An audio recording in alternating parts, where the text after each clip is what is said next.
so many people are going to go and smell the dogs when they're listening to this. I mean, in reality, most Santa Cruz owners don't buy just one Santa Cruz and stop there, do they? Not that I go around smelling Shimano chains all the time.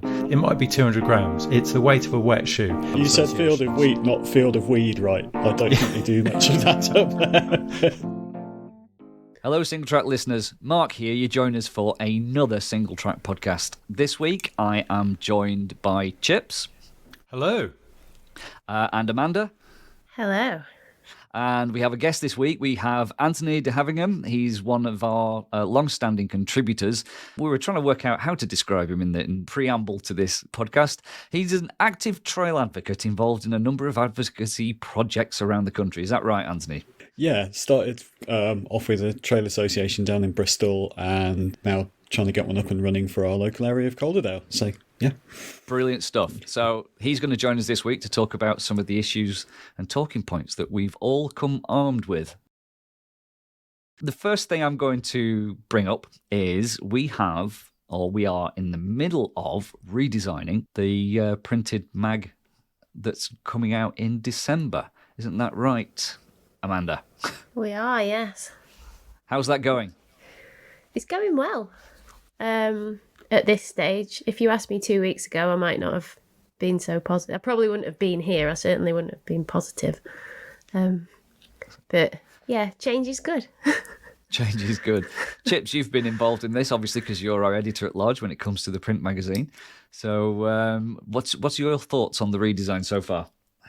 It's good. We're basically trying to, I suppose, distill the essence of the magazine so that there's less kind of flipping through, going, oh, what's this feature? I don't know what's going on, and going, right, here's a feature I want to sit down and consume for the next 10 minutes, and I want to pore over the pictures. I want to read all the words, because obviously as the editor, I'm always offended that everyone's like, oh, well, I love the pictures. So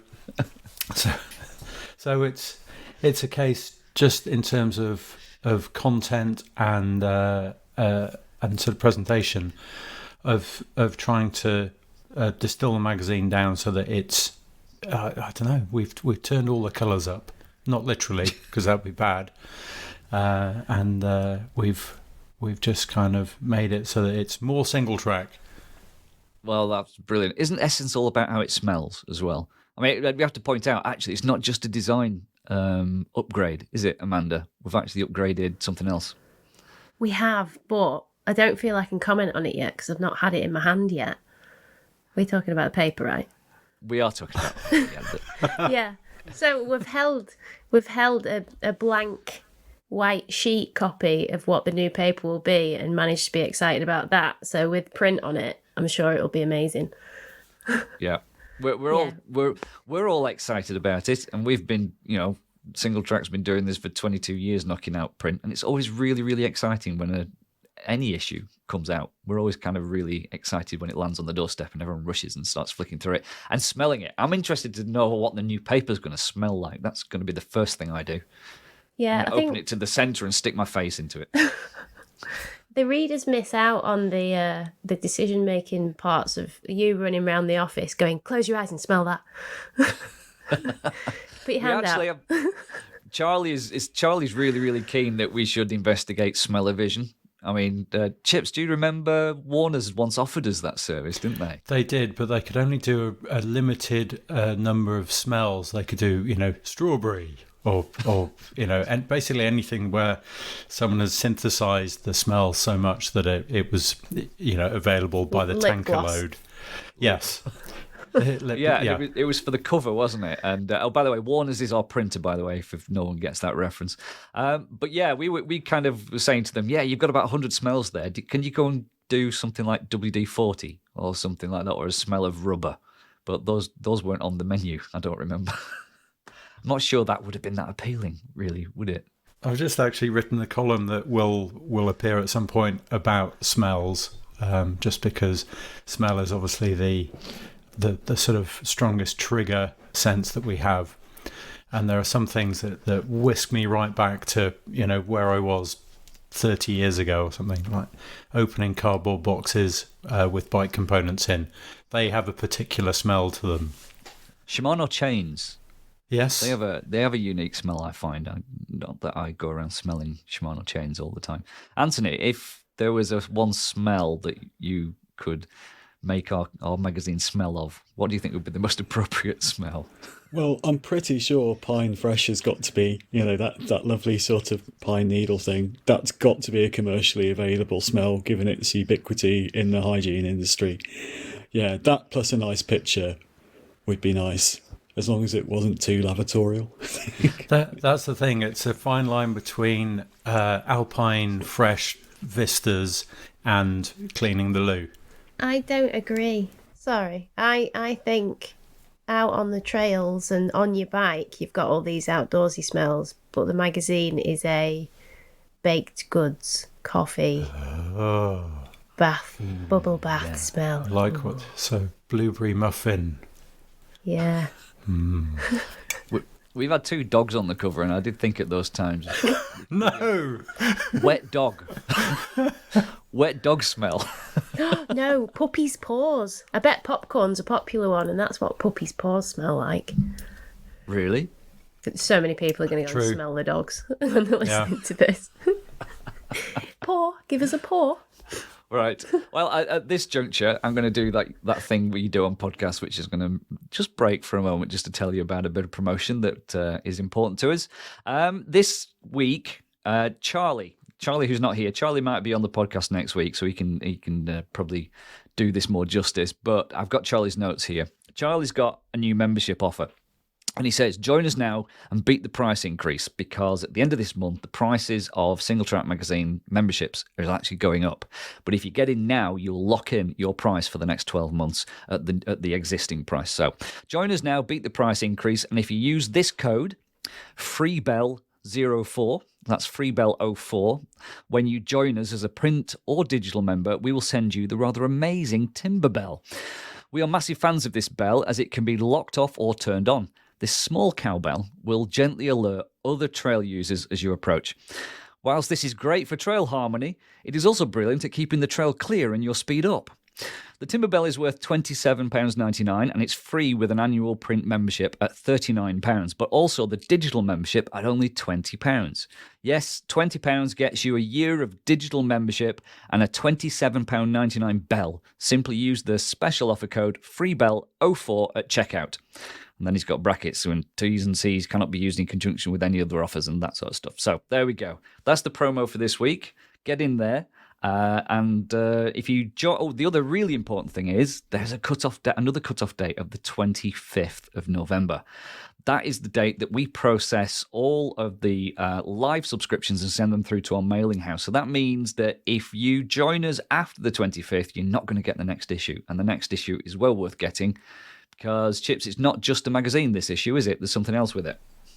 There is the traditional single-track calendar. Absolutely. How's that looking, Amanda?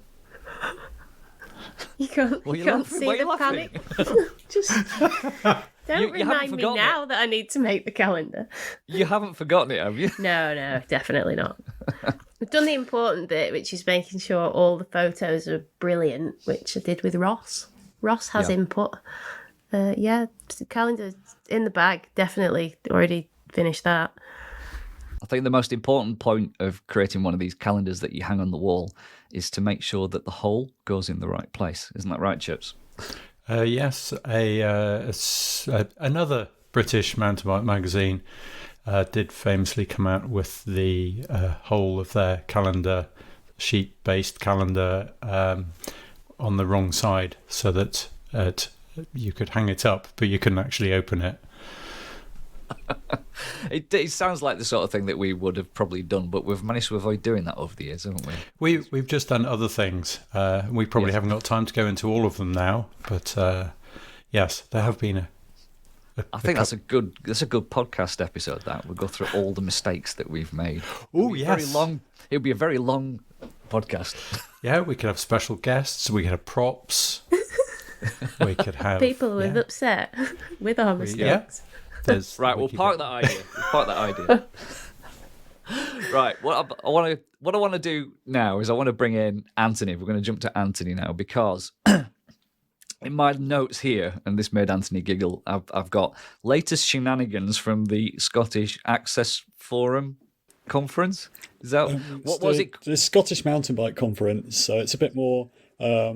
It's a bit more than access. It kind of covers everything. It's like the industry, what's going on with trail centre developments.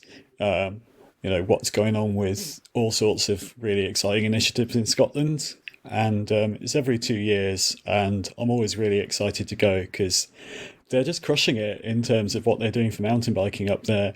They're doing such a brilliant job, and it's a good example for the rest of the UK to look to. Yeah, I mean, Scotland is killing it and has been killing it for years, hasn't it? As a global sort of mountain bike player. It's often sort of ranked up there with places to ride bikes like, should we say the slightly more famous sort of BC and Canada and places like that. But they've won awards, haven't they? World awards for the Scottish trails, I think. Yeah, if you were going to go and ride your bike in the UK and you had to choose a country, you would probably have Scotland at the top, Wales second, and England at the bottom. Oh, Chips is raising his hand. I think he's got an objection. No, I'm not disagreeing at all. I was just wondering, because Scotland famously has very liberal access laws where you can basically ride your bike as long as you're not going through someone's garden or across a field full of wheat. You can ride your bike anywhere. So why does it need trail You said field of wheat, not field of weed, right? I don't think they do much of that up there. Is Scotland known for its fields of wheat? Well, barley, which is used heavily in the production of whiskey, so they definitely have some of that. So, yeah. Fields of barley, football fields, rugby pitches, and people's gardens. You can ride just about anywhere else as long as you're not causing sort of permanent damage. So why does it need trail associations? Well, basically in Scotland, you're right, they have a right of responsible access, and it's actually a little bit more mixed up there than we kind of see from the outside. We go up there, we go riding, we're like, this is fantastic, I'm riding on a footpath, it's brilliant, it should be like this in the rest of the UK.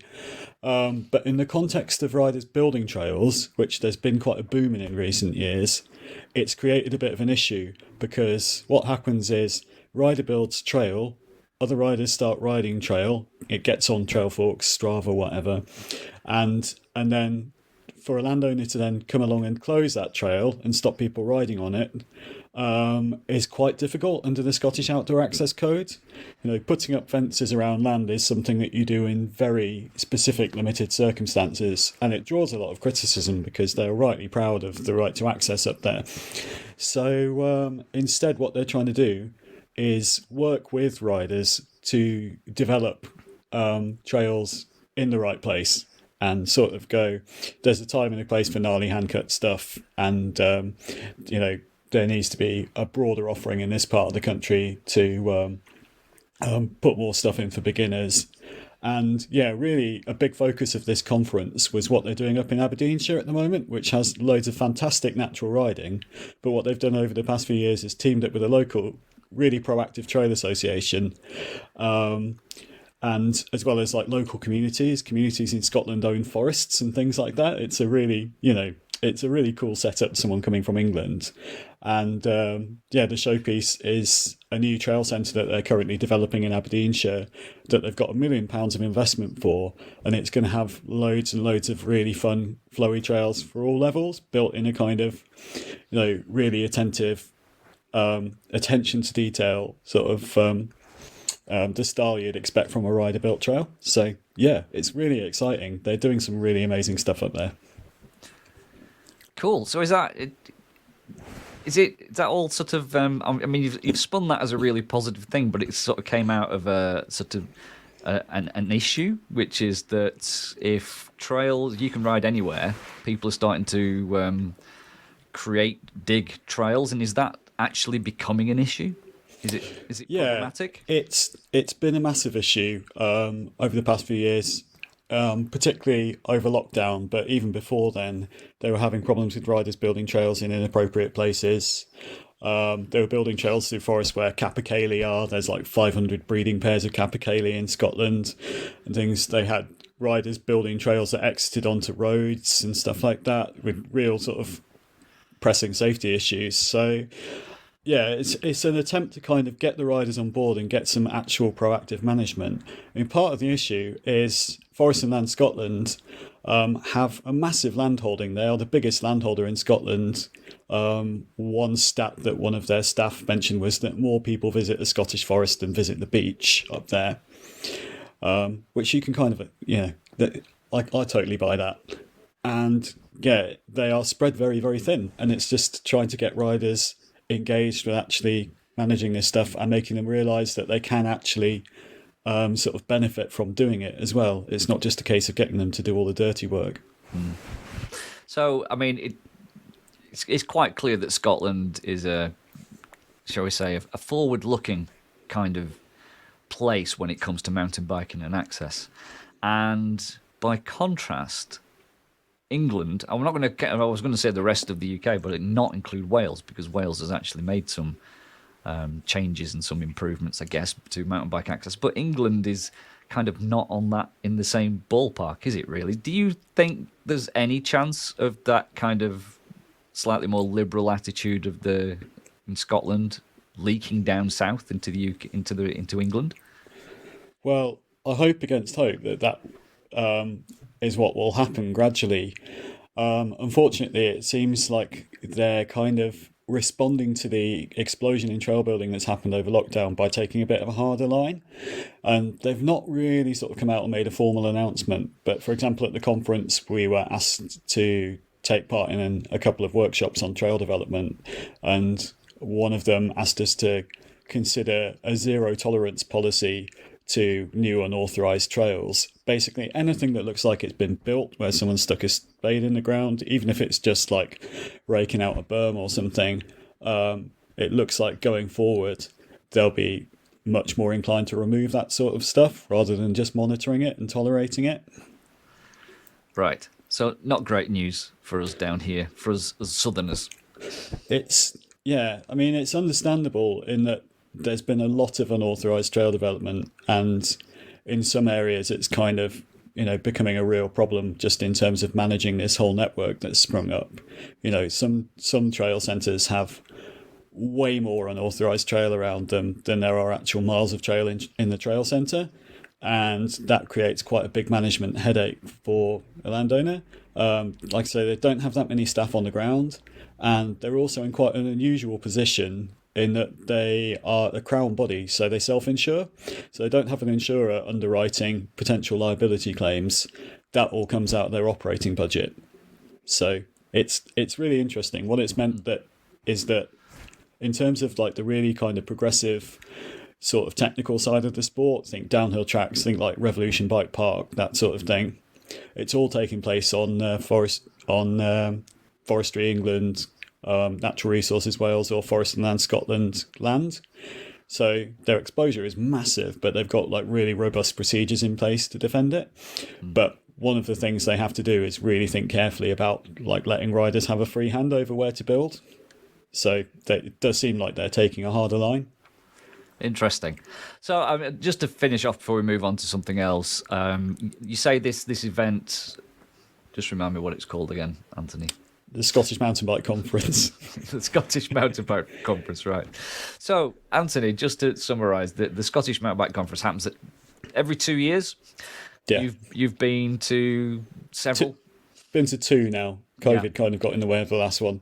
So just leaving that conference, how optimistic, because sometimes you can leave these conferences on these issues and feel pretty down and pessimistic about the future. How would you rate on a scale of, say, 1 to 10 of optimism, with 10 is super optimistic? When you left it, how did you feel? I'd say 7 out of 10, slightly less glowy than I felt at previous conferences, because basically this policy of sort of taking out any unauthorised trail in some areas of the country, it's really going to stymie any sort of trail development. We're not getting massive grants from the European Union anymore to develop trails in rural areas and stuff. Riders are doing it themselves. And if their trails are just going to get knocked down, then that's going to kind of increase tensions, increase conflict, and kind of drive it all underground and mitigate against the chance of getting this working relationship that's happened so well in Scotland. And the other issue is if you set up like a trail group, a trail association, you kind of become the mouthpiece or the bridge between riders and landowners, and it can be really difficult. You can sort of end up being backed into a corner trying to explain to the riding community why their trails have been removed and they've only got these boring ones to ride. And then that affects your volunteer base, the amount of enthusiasm and the amount of, it eats a lot of your resources that you could put into developing trails. So, yeah, I think we'll see how it transpires. My feeling is it's a bit of a backward step, albeit one I can kind of understand. So it's politics then, right? Shall we leave that alone now? Move away from enough politics. Yeah, let's talk about riding bikes. We were so close. We were so close to saying the Brexit word in the middle of that as well. So I'm glad that didn't come out. I just said it. Yeah. Right. I'm going to move on now to, because we always, in the podcast, I always want to try and reflect on something that we've published on the website in the last week, just to, as a bit of promo and trying to make sure our listeners all rush off to the website to go and see what good work we've done. This week, Benji published a review, and this got us talking in the office in response to the comments, and it was Benji's review of an e-bike. It was the Trek e-Fuel review. And it very quickly got an awful lot of comments. I think last count was well over 50. And most of them were commenting on the price of that bike. The bike that... In fact, the price of the bike... I'm just going to say it now. When we got that bike, it was about 13,500 quid. By the time Ben reviewed it, it had gone up to 14,500. So in the space of literally, I think we'd had it for around about a month, the price had suddenly shot up to £14,500. Is that right, Amanda? Is that because Benji's ridden it? Is that and now it's worth 14,500? Because yes, the power that man's got. Absolutely. Who would Celebrity want that owner bike after he'd ridden it? Yes. But no, I mean, Ben did start off his feature by saying, ignore the price. And he deliberately set the context of his review, saying he wasn't going to comment on things that weren't available in the lower spec bikes. So he ignored all the really top spec gear on it, all the group sets and everything else. He just concentrated mostly on how it handled and its and the motor and how that worked, in order to try and just get away from the fact that the price of the bike was, frankly, I mean, we can all agree, astronomical. However, I think that range begins at something around about the £6,000 mark. Now, I am not in any way, shape or form advocating that £6,000 for a bike is cheap, but it's certainly not at the extreme end of that £14,500 mark. However, inevitably, lots of people commented on the price, and it got us all talking in the office.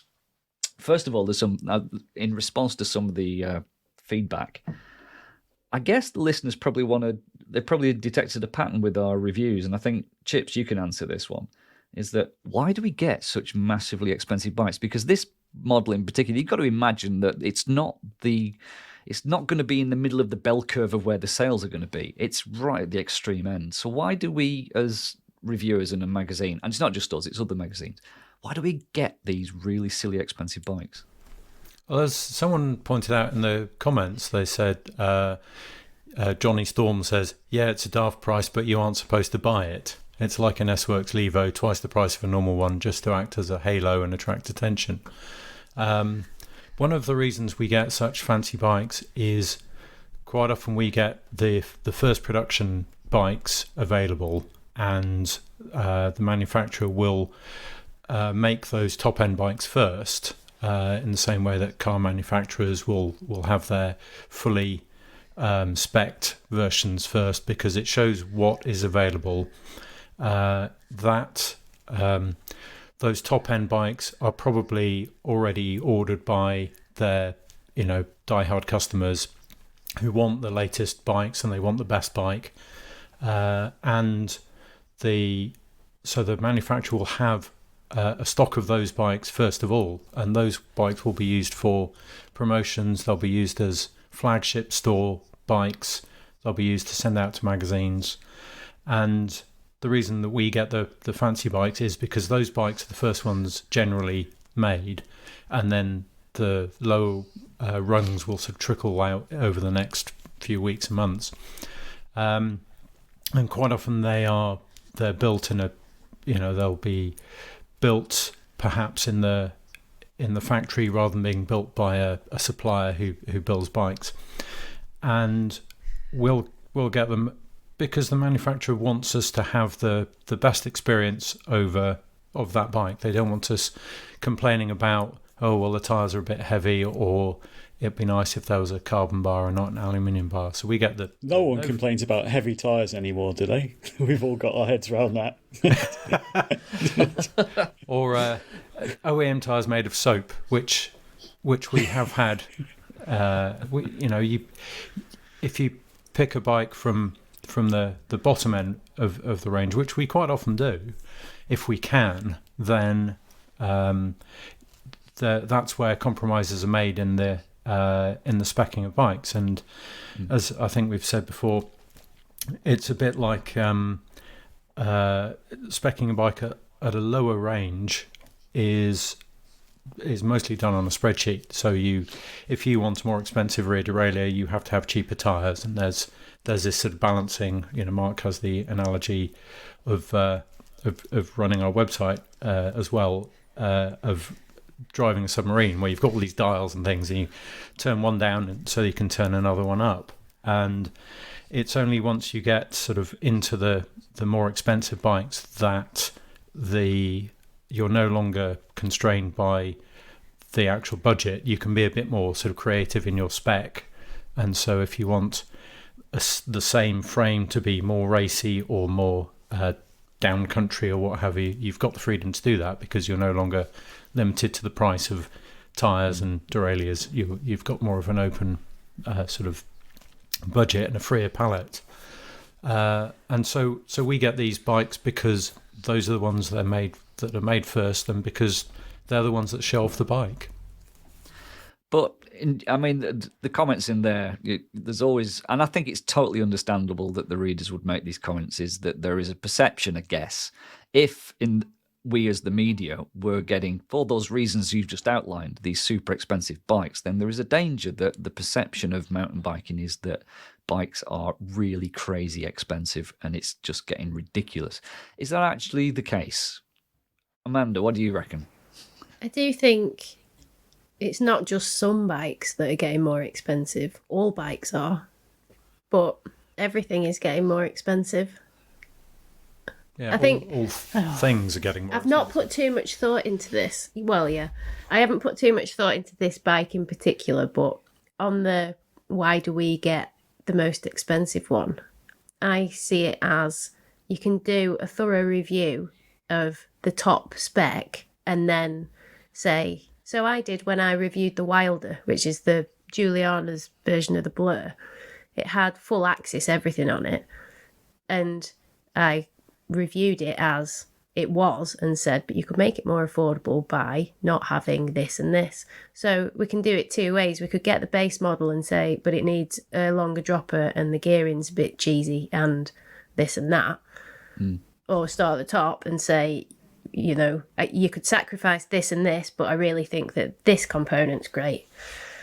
But yeah, generally everything's getting more expensive, and you don't need, it's not that we're saying you need the most expensive, it's, within your budget, read the reviews of those bikes. Yeah. Because some people can afford that and want to invest in the hobby. Life's a bit shit at the minute, and if bikes are the only thing that's good in your life and you've got a load of money, spend it on them.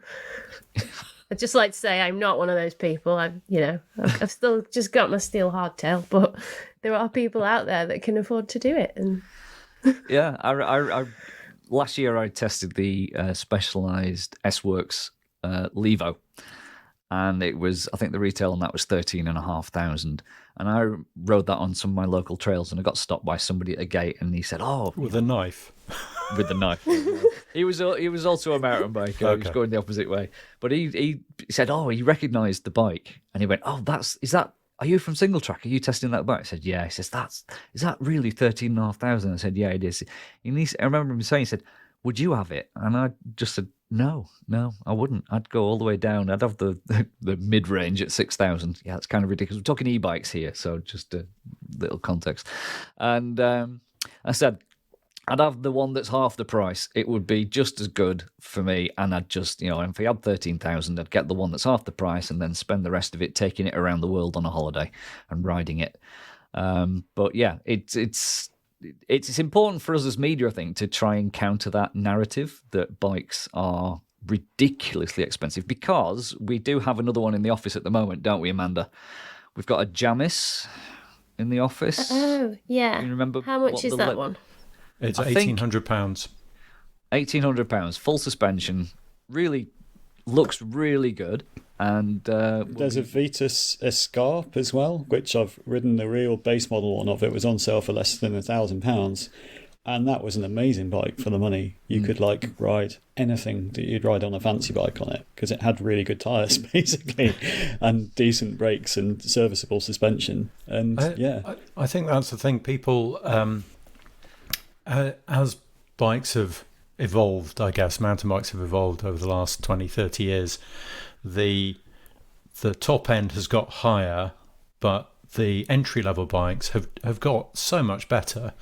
If you think back to what you would get for £800 when I was starting out as a mountain biker, you could get a frame for that, or you could get you could get a bike with gears that kind of worked and tyres that sort of punctured, and a nice rigid fork and steel frame, and it was great for the time. And you look at now, you go on mountain bike rides and no one stops because of a mechanical. I won't say there are no more punctures, but there are fewer punctures. There are fewer instances of chain suck where you have to break the chain to get the chain out from the front derailleur and the frame, and there are just fewer examples of bikes wearing out and breaking on every ride. And we used to stop a couple of times every night ride back in the sort of early 2000s because someone had punctured, or someone's super expensive lights had failed because they only lasted 45 minutes. And now we've got these bikes you can hop on. You don't really have to treat them. You don't have to surgically take them apart and polish and refresh the grease in every component anymore. Entry-level bikes are brilliant, and the level at which you go up is your choice. It's how much you perceive is worth upgrading or getting the next model up. It's the same. One of the things. Yeah, go on. I'm going to say, I think one of the things that we've moved away from, and that might help in sort of the technology point of view and the reliability of the bikes, is I think if we haven't completely moved away, we are well on the way of moving away from the sort of the preoccupation with weight of a bike. I think, Anthony, you said before about tyres. We don't really care about the weight of tyres anymore. We just care that they function properly and they work really, really well. And I've seen some of this feedback from on the forum of people saying, but why does it weigh so much? And I guess our answer in the office is because the weight doesn't really matter that much anymore. It's more about reliability and rideability these days. Is that kind of something we can all get behind? Should we just stop publishing the weight of things? If someone says, what does it weigh? Ask them why. Why?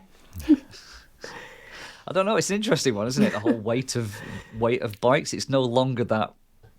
Well, there's a website, couldn't there? I should check on whether it still exists. That'll tell us the answer to this. Weight weenies. Probably still around, because some people do care about that kind of stuff in the same way that some people care about the reach to the millimeter and the head angle to the half a degree.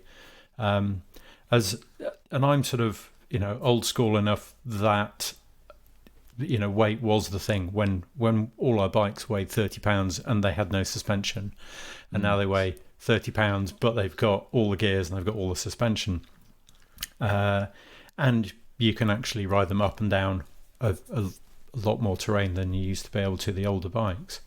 But I was having a conversation with Ross in the office, Ross of this parish in the office, who is far more rad and down country than me, and we were talking about the difference between a Fox 34 and a Fox 36 and Fox 36 and a Fox 38, and Ross was saying, well, the difference between those two models in terms of the benefit you get from steering precision and just sort of ability to smash into rocks, he said it's a wet shoe.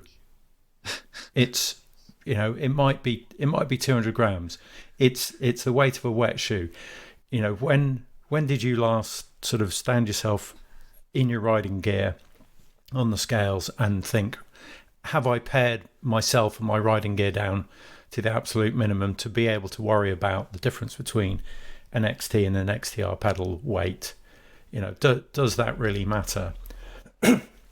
When I interviewed Tracy Mosley once at the end of an enduro race, and I got her to put out all of her backpack contents on a table, and it was quite a big table, and she filled it because she had spare pivots for her bike, and she had a tool and a spare multi-tool in case the first one broke, just because it had to be a reliable setup. But then as she was getting towards the bottom of her bag, she was like, oh, there's a 250 gram bag of fruit and nut that I didn't realize I had. So she was carrying 250 grams worth of unknown snacks that around her for this entire 50k enduro race that she didn't even know she had. And I think a lot of us have made that mistake of going, oh well, I need a jacket, and maybe I need a gilet too, and then some arm warmers, and I need my tool, and I need a pump, and I need a CO2 in case that doesn't work, and then I need a spare CO2, and then you've got an 8 kilo rucksack, and you're worrying about your 1200 gram tires. Yeah, it's interesting, isn't it, Amanda? Can I just add my version of Tracy Mosley's fruit and nut? I did the Curatree 10 with a backpack on, just so I could have a hydration pack, but I didn't check through it. And I'd found some nice rocks when I was in the Isle of Man. And there is a picture of me looking at these rocks in disbelief because I'd pedalled them around for 10 hours. They're not big, they were the size of a rock that you'd want to paint. Did you podium in that event? Yeah. You did? Yeah. Were you first?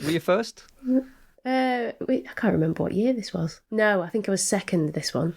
Yeah. I came. So the first year I did it, I was on the top spec Santa Cruz Blur, and the second year I was on a Vitus Rapide that is £3,000 and a bit. With a bag full of rocks. And I had a way better time on it. And I carried some rocks around. Yeah, you think the suspension was all planted and supple? Yeah, I mean, Chris really Porter straps lead to the down tubes of his bikes to make them descend better. Maybe that's what you were doing with your rocks. I think also when you kind of laser in on one thing, like value as the sole good measure of what a bike is, then you lose a lot of other stuff as well. It's like the biggest how much response I've had recently was a review of a Santa Cruz, which was, it was a hard value proposition as a bike. But also, if you look at Santa Cruz as a company, they do a lot of stuff around trail advocacy, that again, and things like, lifetime warranties on their bikes. They're just generally a brand that really look after their riders and things. And if you buy a really kind of like, how have they done that for how much money direct sales type bike, you may not get that same level of support or peace of mind as well. So there's more to life than just the race to the bottom, basically. Yeah. There's a bit of the buy cheap, buy twice, something like that. there is a term for it, but I think a lot of people don't consider with something like a Santa Cruz how long it's going to last them. And also, if you do manage to get one to the point of needing to, say, change the frame bearings, it's actually a nice job to do on those. You don't dread working on a Santa Cruz. So the price isn't, it's not so black and white. It's the, you know, the amount of engineering that's gone into. Yeah. I mean, in reality, most Santa Cruz owners don't buy just one Santa Cruz and stop there, do they? But it's like, No, there's a reason they stick with them. Are you stereotyping Santa Cruz owners there, Anthony? I'm observation-based facts. So, Chip, you know that's the famous Keith Bontrager cheap, light, strong, pick any two. Does that still apply? I'm just trying to work out now, and we're talking bikes, not kind of cheese or anything. I don't know. Does it apply to cheese? I guess it does, doesn't it? Can Cheap, you get light, strong. heavy cheese? I don't know. Anyway, A lot of cheaper bikes are kind of a bit lighter than their more expensive counterparts because they'll have like 32mm forks instead of 36 ones, that sort of thing. Yeah, it isn't just about the spec on paper. I think there, where possible, the bikes are designed as a sort of as a whole. With quite often they'll use the same frame, but you know, as I said, there's room to take them more lighter cross country, heavier downhill. You can have a more expensive enduro version of the same bike, and it'll be heavier because there's a different use going on. But going back to your question, I really don't know anymore. I'm going to have to start looking at everything coming out, going, oh well, you know. Maybe there's an editorial there for you, Chips. Yeah. And the good thing is that it's rare to see things fail these days, which is very reassuring. It did used to be that by the side of every mountain bike race you went to in the late 90s, there would be, you know, a crying man with a broken bike, or a crank stuck in his calf muscle, or you know, folded wheels. There aren't really that, you know, there's not that trail of devastation that you get at you used to get at races, and certainly a lot of riders you know, can ride out whatever, you know, damage they've got. It is rare to see things that snap in half without severe provocation. So I think from that point of view, we've moved on really, you know, a great deal in that, and that's all built into that, you know, the weight and the expense of modern bikes. You know, it used to, there were all sorts of kind of not quite cowboy, but sort of blue sky thought, innovative approaches to frame design and, you know, material use in the old days, and that is now a lot more scientific. Even, you know, going down to the cheaper models, and going back to Keith Bontrager, I was riding with him once, and he had the sort of bog standard, you know, chunky aluminium stem and chunky aluminium bars. When Trek had just come out with a carbon fiber bar and a carbon fiber stem with his name on, and I'm sure he could probably get one if he asked nicely. And I said, well, why aren't you riding the super cool carbon fiber stuff? And he said, well, the thing is, we'll sell 50 of those, but we'll sell 2 million bikes with this handlebar and stem on. If that stem snaps, then that's a big problem that will need, you know, will cause the company all sorts of heartache. Whereas the sort of super high-end stuff that's, you know, it's all been tested and it's all strong, and that'll be fine, but we're really not going to sell many of those. The thing that needs day-to-day testing is the cheap stuff, because that's the thing that you'll get the biggest number of inexperienced riders on, who are going to, you know, drop their bikes, fall off, crash. They're not just clipping in, racing for 4 hours and then unclipping and then putting their bike back in the humidor. They're going to be leaving the bike outside. They're going to be riding to the shops with stuff on the handlebars. That's where you want the reliability, and that's the most important place for a company to have that reliability story. And so that's why cheaper bikes are so much better now, because they have to be, because they just sell in far bigger numbers. Yeah, that's I think that rounds it all up very nicely. I think what have we solved here? We've explained why we get really silly expensive bikes. I think we need to, probably as media, try to make sure that we don't reinforce the perception that bikes are really stupidly expensive all the time. It's difficult because that's what the manufacturers send us, and often we don't have the choice, and we do ask for cheaper bikes quite often, and quite often we're presented with the response of, we don't have any of those in the press fleet, but we've got this really top of the line one that we want to send you. So it's a tricky situation for us to be in, but I hope everybody out there understands that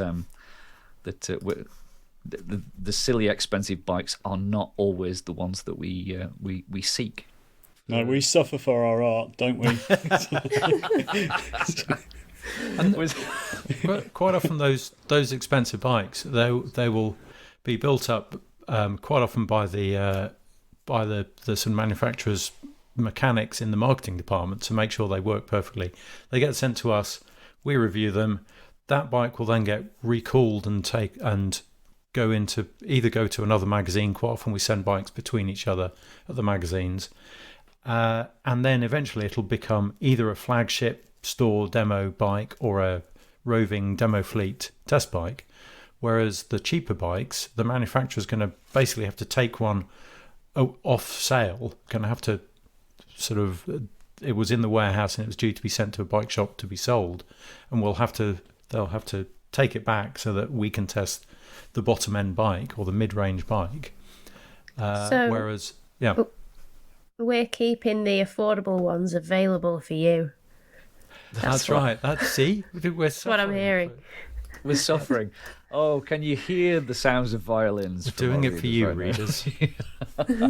Right, well, I think we'll round this episode up there. And so just to finish off before we all say goodbye, I just want to remind everybody about that 25th of November subscription membership cutoff date. And don't forget that the price of membership is increasing for new subscribers from the 30th. So get in before those dates, preferably before the 25th, and then you can get the Christmas issue that has the free calendar. And the last thing I'm going to point out is that if you're listening to this podcast, there is no excuse for you not to also be signed up to our weekly newsletter, which features lots of editorial from the team. It's not just a list of links. There's some really good opinions and stuff that go in there, links to good deals and offers from our merch store. And if you're not getting that in your inbox, then head over to singletrackworld.com/newsletter and get yourself signed up today. So on that note, that's where we'll say goodbye. So it's goodbye from me. And it's goodbye from him. It's goodbye from them. And me. We've got to work on the sign-off properly. This is pathetic every week, isn't it? Never mind. Right, join us next week, everybody, for another Single Track podcast. Goodbye. Goodbye. Bye.